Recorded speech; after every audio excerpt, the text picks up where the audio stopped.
Welcome back to the deep dive. You know, if you live in a city, you've definitely felt it. That kind of constant low-grade buzz of Oh, stress. absolutely. It's almost the background noise of modern life. Right, and we're seeing it in the data. Hypertension, sleep disorders, anxiety, it's all on the rise with urbanization. And we all have this instinct, to just step outside to find some green space for relief. And that very instinct is the root of this whole field of study, what researchers call restorative environments. But the focus has always been so visual, right? It's about the view, the trees, what you can see. Exactly. And that makes sense. Vision is our primary sense. But we've been almost completely ignoring our ears. The soundscape is the second biggest carrier of landscape information. And it's a huge overlooked pathway to well-being. Which is why we're doing this deep dive. We found this amazing study by Faye and his colleagues that really gets into the weeds. It does. Their mission was to experimentally measure which specific sounds actually help you recover from stress. So they're basically creating a blueprint for how to use sound for mental health. A very rigorous one. They took university students, stressed them out with a task, and then played them different sounds in a lab. And this is key. There were no visuals, purely auditory. And how did they measure the recovery? They used something called the self-rated restorative scale, the SRSS. It measures things like fascination, being away, basically all the markers that show your brain is genuinely switching off and recharging. Okay, so before we jump into what they found, we need to get the language right. They split sounds into three main types, right? Based on soundscape ecology. Yep. First, you have geophonies. These are non-biological natural sounds. So wind, rain, thunder, the background of nature. Then the one we all know too well, anthroponies. Human-made sounds, vehicle traffic, construction, broadcasting, usually the invasive stuff. And finally, biophonies. That's the sound of life. Bird calls, insect chirps, even human conversation. They're characterized by their complexity. All right, let's get into experiment one. This is where they tested those single sounds. And the first big takeaway is, well, it's that sound type makes all the difference. It's not an exaggeration to say it's the difference between recovering and actually getting more stressed. The effect was highly significant. So let's start with the bad stuff, the sounds that actually hurt. And I think we can all guess where the worst offenders came from. Anthropogenic for sure. Vehicle noise was the absolute worst. It scored a negative 2.6. And right behind it was construction noise. So they didn't just not help, they actively made things worse. Deeply worse. The scores show they're like an auditory invasion.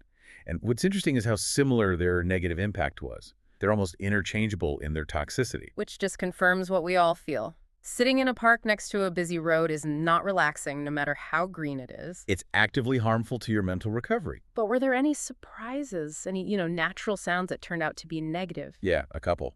In the geophony category, thunder scored negatively. Yep. Not as bad as a truck rumbling by, but it still pushed the needle in the wrong direction. And what about biophonies, the sounds from living things? This one, I think, is the most interesting. The worst biophonic sound was human conversation. Wait, what? So talking is bad? Not talking itself, but the sound of other people's conversations. It also had a negative score. Okay, that makes so much sense now. You're in a beautiful park, you're trying to relax, but there are people on the bench next to you having a really loud, intense chat. And you can't tune it out. Your brain is involuntarily processing their speech, trying to make sense of it. That cognitive load is the opposite of restorative. It prevents that feeling of being away. Wow. Okay, enough of the bad news. Let's talk about the champions, the sounds that really delivered. And here, biophony just completely redeems itself. The undisputed winner, by a huge margin, was the sound of bird calls. Just overwhelmingly positive. Oh yeah. The score was almost 2.0. It was nearly double the effect of the next most restorative natural sound. And what was that? That was from the geophony category. Flowing water. Yeah. A stream, a small waterfall. It also scored very strongly positive. Okay, so birds and water, that's the classic nature soundtrack. It really is. And it was a huge leap above the other, sort of less dramatic natural sounds like leaves rustling or insects chirping. Those were still positive, but only modestly so. And then came the biggest surprise, I think. A positive sound from the anthrophony category. Right. The category of traffic and construction noise also gave us a top restorer, light background music. Which is fascinating. It scored nearly as high as flowing water. So why is one human sound so toxic and another so healing? Well, I think you have to look at the character of the sound. Traffic is chaotic, unpredictable. It signals danger. construction is just jarring. But light music is the opposite. It's organized, it's predictable, it's non-threatening. It gives your brain a structure it can relax into without having to pay close attention. That's it. It's that perceived order, that compatibility.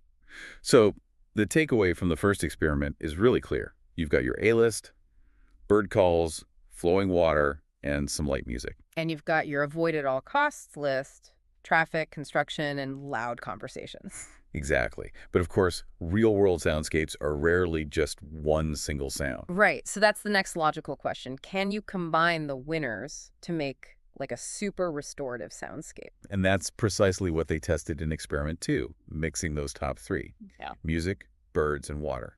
And the answers were not what you'd expect. Well, the first finding was kind of expected. Overall, the combined soundscapes were better than the single one. Yes, significantly better. So having a couple of pleasant sounds is generally better than just one. But the really fascinating part was the pattern that emerged. The two-level combinations came out on top. By far. The number one combination was music plus bird calls, that mix of, organized anthrophony and that lively biophony. And right behind it. Bird calls plus flowing water. The classic biophony plus geophony pairing. Those two were the peak performers. So this is where it gets weird, because you'd think, okay, music and birds are great, water is great, so music plus birds plus water must be the ultimate. Should be the best, right, the trifecta. But it wasn't. Not even close. This is the big aha moment of the whole study. Yeah. The three-level combination performed dramatically worse than the two-level one. How much worse? So much worse that it was even less restorative than the single sound of bird calls all by itself. That's incredible. So adding more good things actually made it worse. What's going on there? It seems to be a classic case of cognitive overload. Remember, restoration is about low attentional demand. You want your brain to switch off, not work harder. Exactly. And when you throw three distinct complex sound streams at it, the melody of the music, the random chirps of the birds, the constant rush of the water, your brain might be forced to start working again. So instead of just passively relaxing, it's actively trying to sort through and process everything it's hearing? Precisely. It becomes an auditory puzzle instead of a restorative background. The lesson is that the optimal soundscape is precise, not maximal. More isn't better. Better is better. This is so practical. It's moving us from just analyzing nature to actually being able to design it for our well-being. So how do we apply this? The study lays out three main strategies for planners. Right. The first one is what they call positive soundscape design, basically enhancement. You're actively introducing or amplifying these good sounds. And the clearest example is sound masking. Say you have a park right next to a highway. A very common problem. The solution here is to install things like waterfalls or fountains. The key is that the sound of the water, especially hitting rocks, is a high decibel but natural sound. So you're fighting fire with fire in a way. You're covering a loud negative sound with a loud positive one. It's a very effective workaround. It literally masks or absorbs the jarring traffic noise. Your brain hears the water, registers it as non-threatening and predictable, and it allows that restorative process to actually begin.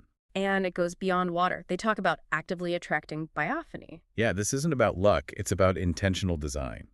Using traditional techniques like planting specific trees, willow, banyan that birds love, or pollinator-friendly flowers.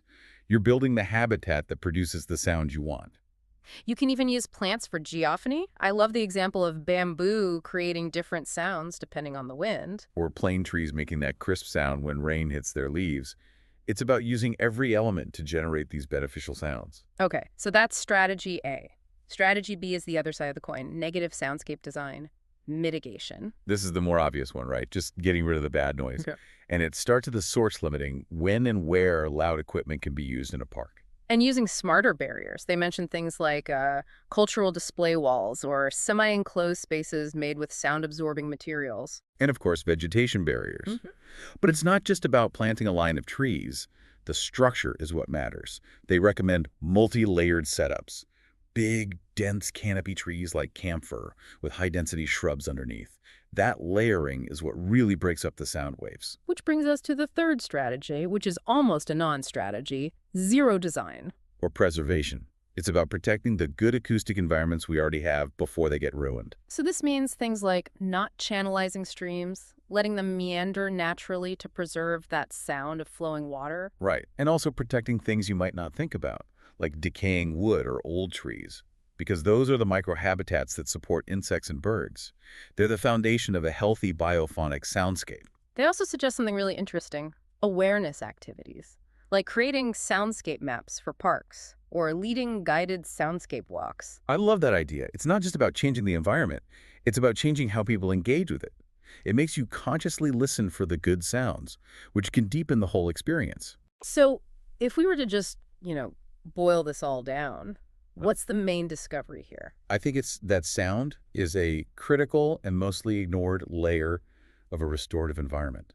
We know now that biophonic sounds, especially birds, are incredibly powerful, as are some specific geophonic and anthrophonic sounds, like flowing water and light music. But the combinations have to be managed. More is not better. That's the crucial point.